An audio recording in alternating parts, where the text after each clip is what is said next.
Hello అండి, welcome to today's vlog. ఈరోజు నేను కోటి దీపోత్సవం వెళ్ళానండి. కోటి దీపోత్సవం ఎవ్రీ కార్తీక మాసంలో కోటి దీపోత్సవం జరిపిస్తారండి. ఎన్టీఆర్ స్టేడియంలో జరిపిస్తారు. దోమలగూడ ఎన్టీఆర్ స్టేడియంలో ఎంట్రన్స్లో ఇలా ముగ్గులు అవి పెట్టేసి దాని మధ్యలో దీపాలు వెలిగిస్తారు. అండ్ ఇక్కడ సీతారాముల కళ్యాణం ఈరోజు. సో సీతారామ లక్ష్మణ శత్రుఘ్నులు మొత్తం పట్టాభిషేకంది ఇక్కడ విగ్రహాలు పెట్టారు. తర్వాత ఎంట్రన్స్ ఇలా గోపురం ఉంటుంది, ఫ్లవర్స్తో చాలా బాగా డెకరేట్ చేశారండి. చూడండి, ఇలా వెళ్ళాలి లోపలికి. ఇలా లోపలికి వెళ్తూ ఉన్నప్పుడు సైడ్కి చాలా విగ్రహాలు పెట్టారండి దేవుడివి. సో ఇక్కడ సీతారాముల ఈరోజు కళ్యాణం కాబట్టి భద్రాచలంలో సీతారాములు ఏ విధంగా ఉంటారో సేమ్ అదే విధంగా ఇక్కడ విగ్రహాలు పెట్టి డెకరేషన్ చేశారండి. చాలా బాగా అనిపించింది. ఫ్లవర్స్తో చాలా బాగా డెకరేట్ చేశారు. నిజంగా భద్రాచలం వెళ్ళి చూసినట్టే అనిపించింది. చాలా బాగా డెకరేట్ చేశారండి దీపాలు ఇంకా ఫ్లవర్స్తో.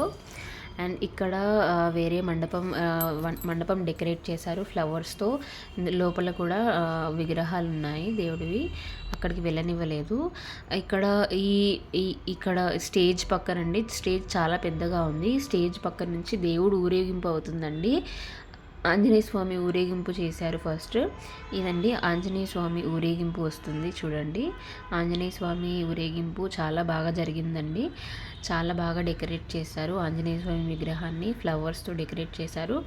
పల్లకి వస్తుంది చూడండి, ఆంజనేయ స్వామిని మోస్తున్నారు పల్లకిలో అందరూ. ఫస్ట్ హనుమంతుడిని ఊరేగింపజేస్తున్నారు. తర్వాత సీతారాములది కూడా ఉంటుంది చూడండి. సీతారామ లక్ష్మణుడిది కూడా పల్లకి తీసుకొని వస్తున్నారు. అసలు ఇదంతా చూడడానికి చాలా పుణ్యం చేసుకొని ఉండాలనిపిస్తుంది. చూడండి ఎంత బాగా డెకరేట్ చేశారో. కళ్యాణం అయిందండి, సీతారాముల కళ్యాణం అయింది. కళ్యాణం తర్వాత ఇలా ఊరేగింపు చేస్తున్నారు, సీతారాములని పల్లకిలో ఊరేగింపు చేస్తున్నారు. ఫ్లవర్స్తో చాలా అంటే చాలా బాగా డెకరేట్ చేశారండి. విగ్రహాలు అసలు చాలా అంటే చాలా బాగున్నాయి. ఇంత దగ్గరగా చూడడం విగ్రహాలని ఇదే ఫస్ట్ టైం అండి. చాలా బాగా అనిపించింది, వెళ్ళడం చాలా లక్కీ అనిపించింది. ఇది స్టేజ్ దగ్గర డెకరేట్ చేశారండి. స్టేజ్ కింద సీతారామ లక్ష్మణుల్ని డెకరేషన్ చేశారు చూడండి. స్టేజ్ చాలా పెద్దగా డెకరేషన్ చేశారు.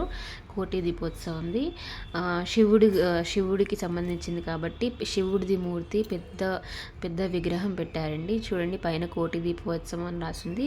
వెనకాల శివుడు వెనకాల గోపురం అది పెట్టారు కదండి. ఆ గోపురం కాశీలో శివుడు ఎలా ఉన్నాడో సేమ్ అలాగే పెట్టారండి గోపురం. చూడండి, 3 గోపురాలు ఉన్నాయి. కాశీ విశ్వనాథుడు టెంపుల్లో కూడా గోపురం ఇలాగే ఉంటుందండి. స్టేజ్ చాలా పెద్దగా ఉందండి. చూడండి, ఫ్లవర్స్తో చాలా బాగా డెకరేట్ చేశారు స్టేజ్ని మొత్తము. ఇక్కడ బంగారు లింగోద్భవం అవుతుందండి.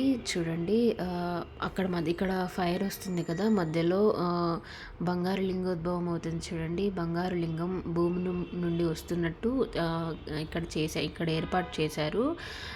రోజ్ పెటల్స్ తోటి బంగారు శివలింగంని ఆహ్వానిస్తున్నారు చూడండి.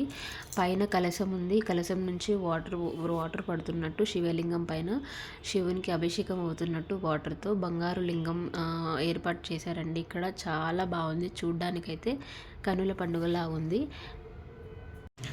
శివలింగం బంగారంతో చేసినట్టుగా దగదగ మెరిసిపోతుంది. చూడండి, సర్పం కూడా ఉందండి. చూడండి, శివుని మెడలో ఎలాగైతే పాము ఉంటుందో సేమ్ అలాగే శివలింగం దగ్గర కూడా పాము పెట్టారు. చూడండి, త్రిశూలం కూడా ఉంది.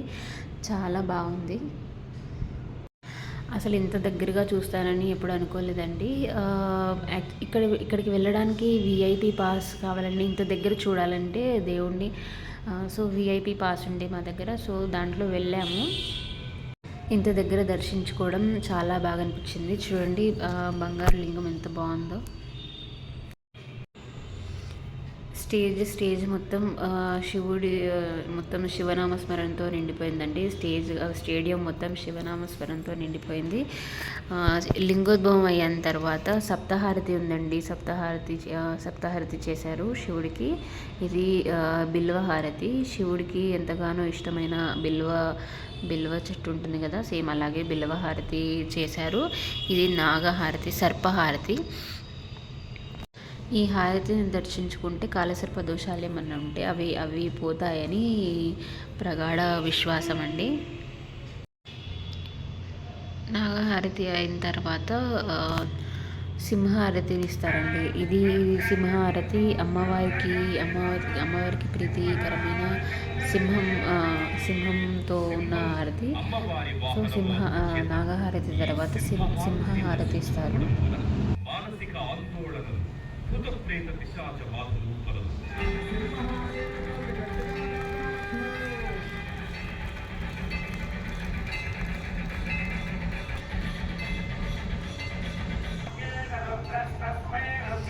ఇది రుద్రహారతి అండి.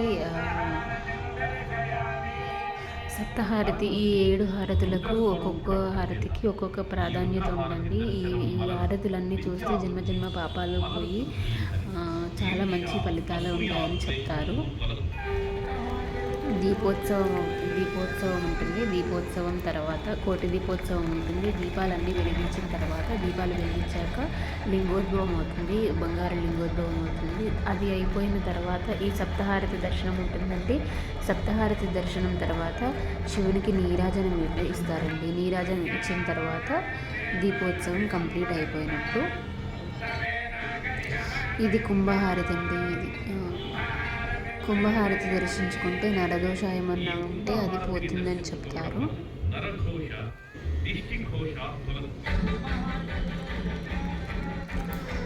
మేము 6:37 కల్లా వెళ్ళామండి. ఈ మొత్తం దీపోత్సవం, లింగోద్భవం, హారతి మొత్తం అన్నీ కంప్లీట్ అయిపోయే వరకు 10:30, 11 అయిపోయింది.